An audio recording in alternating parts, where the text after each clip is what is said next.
Welcome to Pi Brains. बच्चों, last के कुछ वीडियोस में हमने इंटीग्रेशन ऑफ मॉडुलस फंक्शन के लेक्चर्स देख लिए हैं। आपको मैंने कुछ बेसिक क्वेश्चंस भी करवा दिया था इंटीग्रेशन ऑफ मॉडुलस फंक्शन के। ठीक है, दो क्वेश्चन आप ऑलरेडी कर चुके हो, दो वीडियोज में जो दो छोटे छोटे वीडियोज थे उनमें आप कर चुके हो। ठीक है, आज की इस वीडियो में मैं काफी इंपॉर्टेंट क्वेश्चन लेके आया हूँ, इंटीग्रेशन ऑफ मॉडुलस फंक्शन।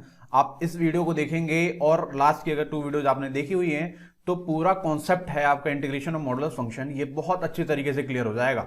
मतलब कोई भी क्वेश्चन कैसा भी आ जाए एग्जाम में, आप सारे क्वेश्चनों को कर लोगे बहुत आसानी तरीके से।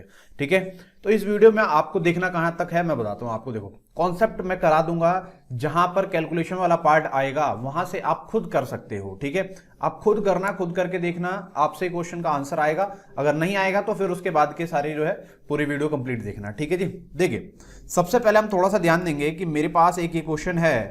अब ये क्वेश्चन एग्जाम में आने वाला रिपीटेड क्वेश्चन है, मतलब एग्जाम में ये 4 मार्कर का क्वेश्चन है, ये 4 नंबर का क्वेश्शन पूछ ले जाता है। इससे पहले हमने क्या क्या किया है एक बार मैं उसे भी डिस्कस कर लेता हूं।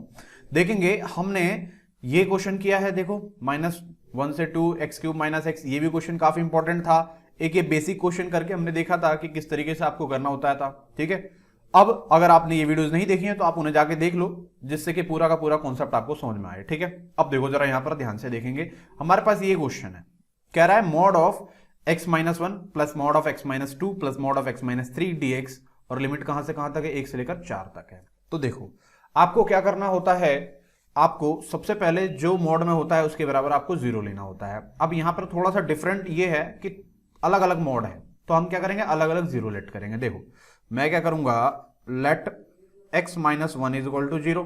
अब x-1 बराबर 0 लेट करूंगा तो यहां से x की वैल्यू क्या आ रही है, 1 आ रही है। ठीक है, दूसरा क्या लेट करूंगा, x-2 इज इक्वल टू 0, ये प्लस में था ना तो इसलिए हमने इसको अलग लेट किया, तो क्या हो जाएगा, x की वैल्यू यहां से कितनी आ जाएगी, 2 आ जाएगी। तीसरा क्या है, x-3 इज इक्वल टू 0, अब यहां से x की वैल्यू कितनी आ जाएगी, 3 आ जाएगी। अब 1 2 3 तीन अलग अलग वैल्यूज आ गई हैं। अब आपको क्या करना होता था, आपने लेट कर लिया, x की वैल्यू निकाल ली, फर्स्ट स्टेप क्लियर। ओके, अगला क्या करना है, आपको एक नंबर लाइन ड्रॉ करना है, और नंबर लाइन ड्रॉ करने पर आपको लिखना क्या है, यहां पर लोअर लिमिट लिखनी है और अपर लिमिट लिखनी है। तो लोअर लिमिट क्या है, यहां पर 1 है, यहां 1 लिख दिया मैंने। अपर लिमिट क्या है, 4 है, मैंने यहां क्या कर दिया, 4 लिख दिया।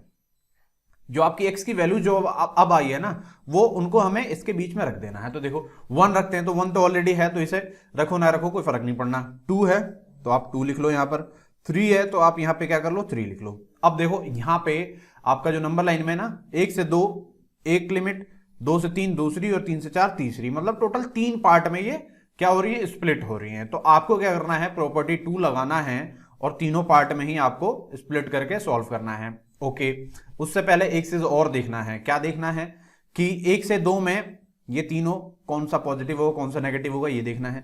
2 से 3 में इन तीनों में से कौन सा पॉजिटिव होगा कौन सा नेगेटिव होगा, और 3 से 4 में इन तीनों में देखना है कि कौन सा पॉजिटिव होगा कौन सा नेगेटिव होगा। तो सबसे पहले मैं आपको यूजिंग प्रॉपर्टीज जो है आप यूज करते हो, मैं वो लिखता हूं, यूजिंग प्रॉपर्टी। क्या होती है प्रॉपर्टी, इंटीग्रेशन ऑफ a से b fx dx है अगर, तो आप क्या करोगे, इंटीग्रेशन ऑफ a से c कर दोगे, जो ब्रेक पार्ट हुआ था, है ना। ये लिखने से क्या होता है कि एग्जाम में मार्क्स नहीं कटेंगे आपके। अरे बस उनमें टीचर को मौका नहीं मिलेगा मार्क्स काटने का। c से लेकर कहां तक, b तक, c से लेकर b तक fx dx हो जाएगा। अब थोड़ा सा ध्यान देंगे, आपने ये प्रॉपर्टी तो लगा ली। अब क्या है, पहले क्योंकि इसमें कितने, 1 से 2 1, 2 से 3 2, 3 से 4 3, 3 ब्रेक हो रहा है आर में, तो आपको 3 ब्रेक करना है। तो ध्यान से देखेंगे थोड़ा सा, आप क्या करोगे, लिखोगे यहां पर इंटीग्रेशन ऑफ 1 से 2, कहां से कहां तक, 1 से लेकर 2 तक, और इन सबको चेक करोगे कि 1 से 2 तक में कौन सा पॉजिटिव होगा फंक्शन और कौन सा नेगेटिव होगा। मतलब x-1, 1 से 2 मतलब 1 से लेकर आप बड़ी वैल्यू डाल रहे हो ना, तो 1 से जब बड़ी वैल्यू डालोगे x-1 में तो क्या होगा, 1.5 लेट कर लेते हैं, तो 1.5 - 1 क्या होगा, प्लस का आ रहा है, तो मैं यहां क्या लिखूंगा, प्लस x-1। ठीक है जी, उसके बाद देखिए x-2 लिखा हुआ है, तो अगर 1.5 यहां डाल लेते हो तो 1.5 - 2 माइनस में आएगा, क्योंकि 1.5 कम है, तो इसका मतलब ये पूरा फंक्शन क्या होगा, नेगेटिव होगा। तो मैं यहां क्या लिख दूंगा, माइनस का x-2।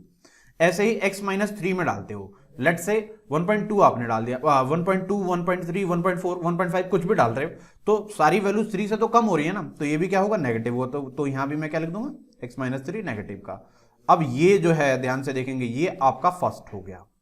आ रही है समझ में, ऐसे करना होता है। वैसे ही 2 से लेकर 3 तक तो अगला क्या लोगे, 2 से लेकर 3 तक लोगे। और क्या होगा, 2 से 3 तक आपने ले लिया, सबको चेक करना है कि कौन सा पॉजिटिव होगा कौन सा नेगेटिव होगा। तो देखो 2 से 3 डालोगे तो 2.5, लेट से 2.5 - 1 मतलब 2 से बड़ी ही वैल्यू डाल रहे हो ना, 2 से 3 का मतलब 2 से बड़ी वैल्यू, तो यहां क्या होगा, प्लस रहेगा। तो ये क्या हो जाएगा, x - 1 प्लस का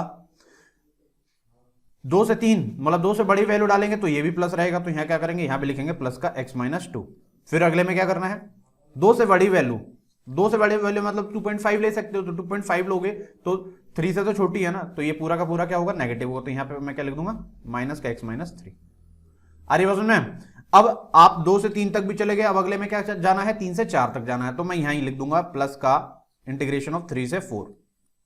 अब देखो 3 से 4 डालते हो, 3 से 4 में ये भी प्लस होगा, 3 से 4 में ये भी प्लस होगा, और 3 से 4 में ये भी प्लस होगा, है ना। कैसे, आप 3.5 डालो, 1 से बड़ा है, 3.5 यहां भी डालोगे, यहां भी 1 से बड़ा है, 3.5 डाल तो ये बड़ा है, तो सारे ही मतलब पॉजिटिव होंगे, ठीक है। तो ये क्या हो जाएगा, x - 1 plus x - 2 plus x - 3। जी बच्चों, तो आपको बस यहीं तक देखना था। इसके बाद आप क्या कर सकते हो, इंटीग्रेट करना है, इंटीग्रेट करके कैलकुलेट करना है, और आपका आंसर बिल्कुल सही आ जाएगा, ठीक है। थोड़ा सा आप एक पार्ट और देख सकते हो आगे, 1 मिनट आगे और देख लो आप, क्या 1 से लेकर 2 तक। देखो पहले इन्हें ना अंदर सॉल्व कर लो, कैसे, ये x प्लस में है और ये x माइनस में है, तो मैं काट दूं। 12वीं क्लास में हो, थोड़ा सा स्टेप तो मैं जल्दी कर ही सकता हूं ना। x प्लस में है, x माइनस में है, ये कट गया, ओके। ये x माइनस में है तो मैं यहाँ क्या लिख दूंगा, माइनस का x लिख दूंगा। देखो 1 माइनस में है, ये +2 है, +3 है, 3 2 5 में से एक गया, कितना बचेगा, प्लस का 4 बचेगा। तो -x + 4 dx इसका आ जाएगा प्लस। आगे चलते हैं, ये कहां से कहां तक है, 2 से 3 तक। इसमें भी देखो ये x प्लस में है, ये x प्लस में है, और ये x माइनस में है, तो एक x माइनस से दूसरा x minus cancel. x plus में है तो एक x लिख दूंगा, -1 - 2 और +3 मतलब 3 प्लस में है, और -1 - 2 - 3 होता है, -3 + 3 क्या हो जाएगा, 0। तो इसके साथ हम 0 लिखे ना लिखे कोई फर्क नहीं पड़ता, तो ये और छोटा हो गया।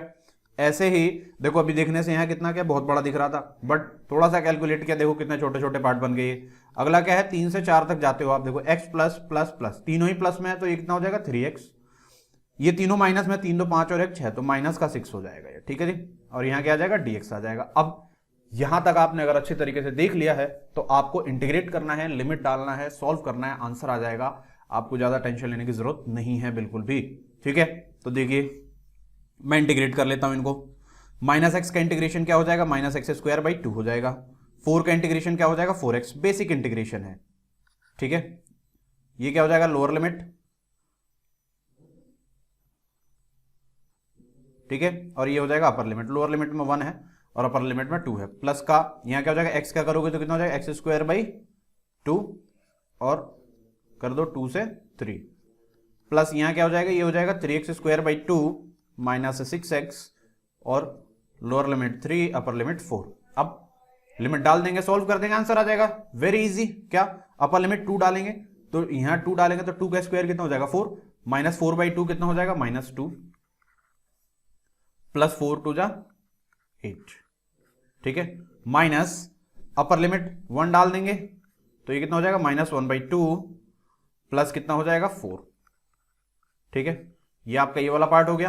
अब हम चलते हैं दूसरे पार्ट पर। 3 का स्क्वायर 9, तो 9/2 और प्लस ये कितना हो जाएगा, 2 का स्क्वायर कितना हो जाएगा, 4, 4/2 कितना होता है, 4/2 2 होता है, बस, ठीक है। अब अगले में चलेंगे, अगला क्या है आपका, 4 का स्क्वायर कितना होगा, 16, 16 3 जा 48, 48/2 कितना हो जाएगा, 24 हो जाएगा, माइनस 6 4 जा 24, तो ये 24 आ जाएगा यहाँ भी, ओके। माइनस अपर लिमिट डाल दिया, लोअर लिमिट डाल दो, 3 का स्क्वायर 9, 9 3 जा 27/2 और माइनस के कितना हो जाएगा, 6 3 18, बस। अब तो आपको ओनली सिंपल कैलकुलेट करना है। -8 प्लस -2 + 8 कितना हो जाएगा, आपको पता है बहुत अच्छे तरीके से, -2 + 8 6 आ जाएगा। यहां से सॉल्व करेंगे, 8 हो जाएगा 7/2 और ये माइनस है तो -7/2 हो जाएगा, ठीक है जी। प्लस का 2 2 जा 4 9 4 13/2, इसको सॉल्व कर रहे हैं हम, तो ये हो जाएगा 13/2, ठीक है। ये 24 24 0 खत्म हो गए। इसको सॉल्व करेंगे तो 18 36 कितना आ रहा है, ये 36 आ रहा है, 36 27 - 36 कितना होता है, -9/2, -9 और प्लस यहाँ पे क्या है, -1 और ये माइनस से प्लस हो जाएगा, तो +9/2 हो जाएगा। अब आपको क्या करना है, अब आपको सॉल्व कर देना है, ठीक है जी। सॉल्व जब हम करते हैं तो थोड़ा सा हमको ध्यान देना है। सॉल्व करते समय 9 और 13 कितना हो जाएगा 22, 22/2, ठीक है जी। थोड़ा सा ध्यान से देखेंगे। और ये कितना हो जाएगा देखो 12, 12 में से 7 गया कितना हो गया 5, तो प्लस का कितना हो जाएगा 5/2।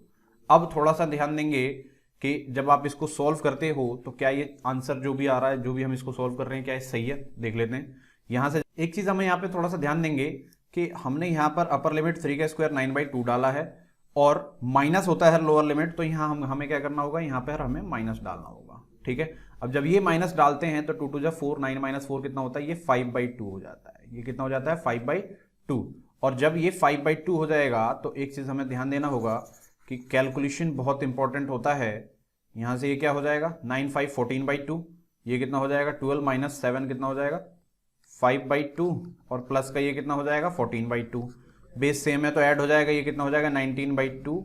ये इसका आंसर हो जाएगा। ये क्या हो जाएगा 19/2 इस क्वेश्चन का फाइनल आंसर हो जाएगा। तो थोड़ा सा ध्यान देंगे कि आप कभी भी किसी भी क्वेश्चन में प्लस माइनस की भी मिस्टेक करते हैं तो आपका आंसर नहीं आता है, ठीक है। आपको इस क्वेश्चन में अगर कहीं भी कोई डाउट है तो आप कमेंट करके मुझसे पूछोगे। मैं नेक्स्ट कोई भी वीडियो लेक्चर होगा या फिर कमेंट में ही मैं आपको उसका आंसर जरूर दूंगा।